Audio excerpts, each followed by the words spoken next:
Hello everyone, I'm the Weather Dude. Welcome back, and today we're going to be taking our seventh look at the 2023 Atlantic hurricane season and what this season could look like for us for the next 2 months. Because of course, the hurricane season does not technically end until the end of November, so we still have about 40%. We have quite a ways to go here. We're going to be taking a look at what the rest of the season could look like for us here. But as always, be sure to like and subscribe so you do not miss any future content. And we're just going to get right into it here, starting off with the sea surface temperature anomalies, right? So this was updated as of yesterday, the 24th of September, and it's been quite an active season, especially when you consider we're in an El Nino, right?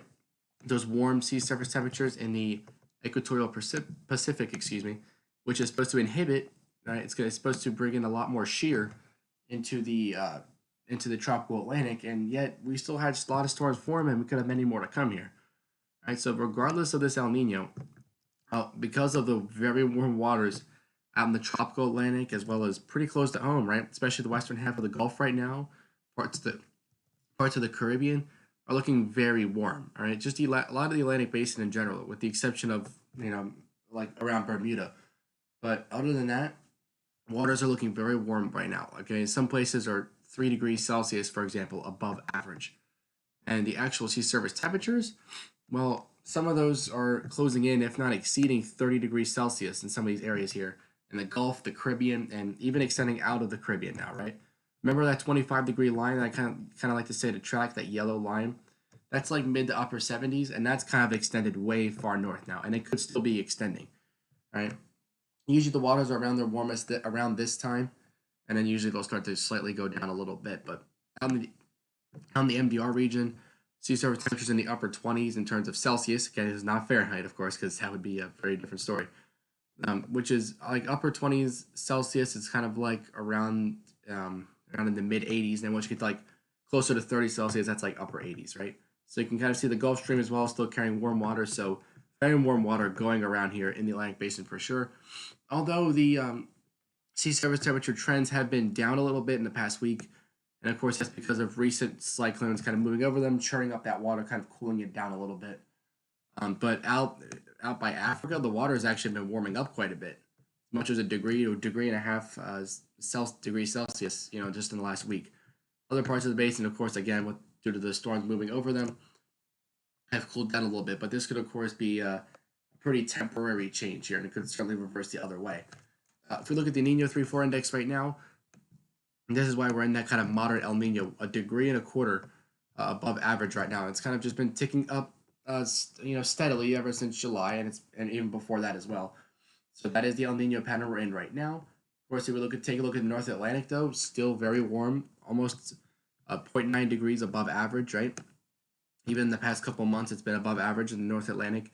If we look at the Caribbean, same thing, at 1.2 degrees above average. And if we look at the MDR, right? Remember, the MDR is the main development region, where typically starting in later July, a lot of the storms they like to form off the coast of Africa. They kind of come out this way into this main development region. That's why it's called the MDR. And even that is over a degree. Remember, that's just the average of the entire section of that basin, right? Some areas could be even warmer than this. So yeah, 1.1 degrees Celsius, mind you, above average here in the MDR region, right? So a lot of sections where we see these key sections that I brought up here, right? The Caribbean and the North Atlantic, where a lot of these storms like to form. These key parts of the basin are warmer than average by a long bit, or a good shot.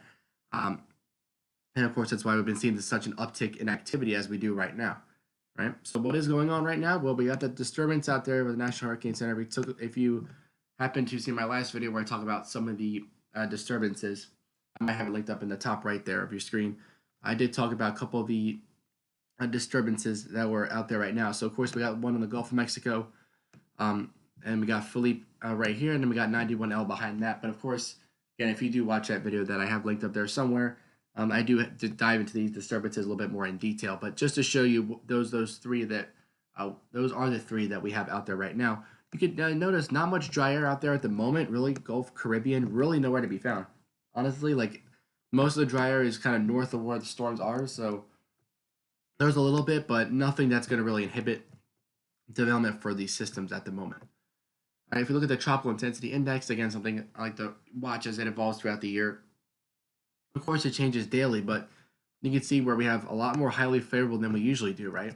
Which is represented by the orange and red color. I mean, we see it in the Gulf, and Eastern Caribbean, even the Southwest Atlantic up here, even in the MDR region out there on the right edge of your screen. All areas where favorability is high right now, right? And look at this. This area has really exploded. The oceanic heat content. Remember, that warm water that you want deep below the ocean surface, right? If we take a look at that, yeah, I mean, you can see it right here. I mean, in the Caribbean, this dark red is just exploded. That's like pretty much the max you can get, right? Before it goes like off the graph here. So we've seen abundant oceanic heat content, like just again, pretty much literally off the charts because I mean it's pretty much the highest it can go here. So if a storm were to ever move over the region, no spoilers. Models have been hinting at something, but if something were to move over that, the Northern Caribbean, it would be in for a really rapid intensification process here.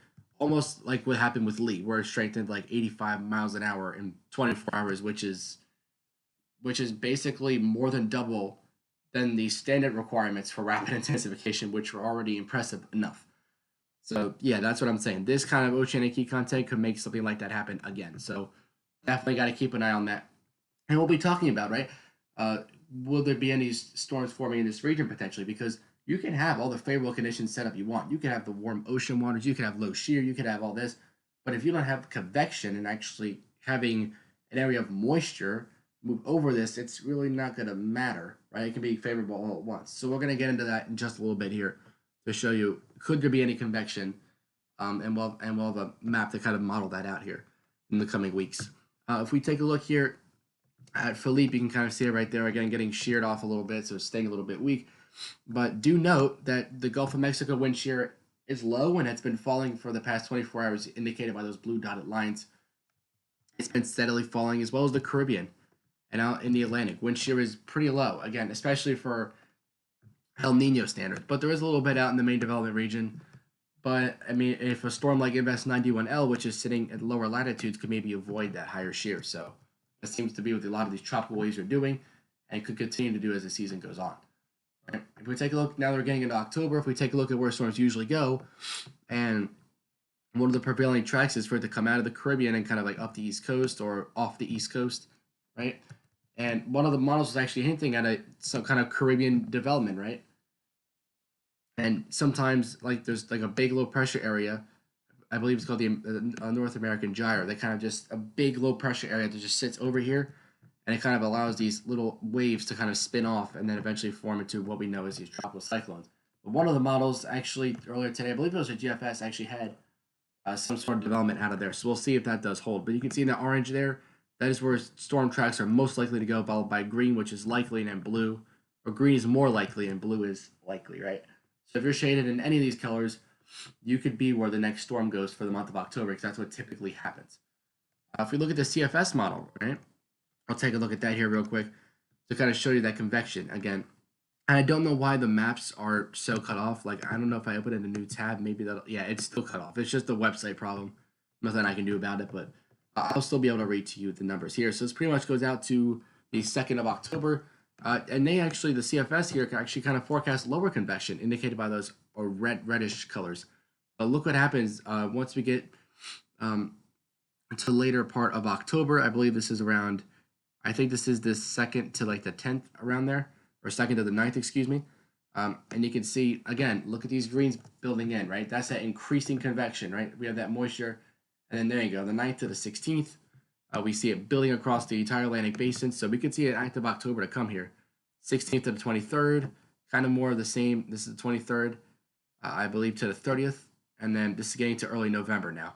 So a lot of building convection, because again, all these, right, we have times of increased convection and times of decreased convection, right? That's what happens during these hurricane seasons. Like we had quiet bouts, and then September comes in like a roaring like a lion. That's happened. Sometimes July's been active, and August is quiet. So that's because these modes of, right, these rounds of increased and decreased convection kind of move throughout, and that's what this map is sort of representing to us here.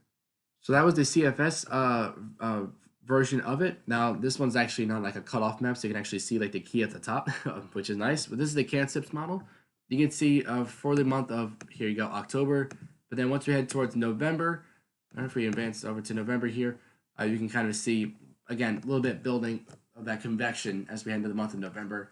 And then December, but I mean, after that, tropical storms usually stop forming. So we're only going to go out here.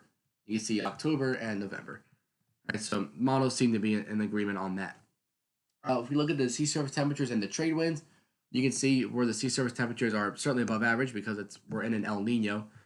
But you can also kind of see how the trade winds, they usually blow, right, east to west. And you can kind of see where we have these little arrows where the trade winds are kind of blowing in the opposite directions, right, all over the place here. So that, of course, that indicates weakening trade winds, which is kind of a trait of El Nino. Another trait of El Nino, if we actually go to this real fast first, the SOI here, basically values of -7 or lower, which is basically at this line, and lower indicate El Nino, while values above +7 typically indicate La Nina. And you can kind of see that, right? We were in La Nina for like the past couple of years here, been a little bit of a La Nina streak. And now we're starting to get steadily below -7, -10 on this scale. And that essentially means conditions, another indicator to point us towards that we may be heading into, or honestly, we're already really in an El Nino. So this would be helpful as an indicator, but we are pretty much already in one. If we take a look here at the Nino 3-4, and of course, this all matters for, even in the wintertime, what that could look like. But of course, that's for a separate video. But you can see the El Nino really climbing up here, potentially getting into very strong territory, but approaching 3 degrees Celsius above average. I don't know. This has always been pretty bullish about it every time I've shown it. So we'll see if it plays out. But right now, yes, we are in that steady, El Nino, working up towards a moderate El Nino potentially. So just to wrap up the video here, we're going to take a look at my 7th hurricane season forecast. Really nothing has changed here. So you can see, you can read last year's hurricane data and from the National Oceanic Atmospheric Administration. We got the Weather Channel, Weather Company. We got CSU. We got NCSU. Right, and we have, of course, my forecast, which I think still holds pretty well here. 13 to 16 named storms, 5 to 8 hurricanes, and 1 to 3 major hurricanes. Although I do think we'll definitely be on the upper end of that. That actually could even end up being a little bit higher. We could even have a fourth, because we've already had like 2 or 3 major hurricanes this season, right? So definitely something to monitor there, of course. But again, do not let your guard down for October and even November, all right? Because November could certainly have activity as well, but especially October is still a pretty active month. So definitely keep it here for updates should anything form. I am the Weather Dude signing off. Till next time, I'll catch you guys in the next video.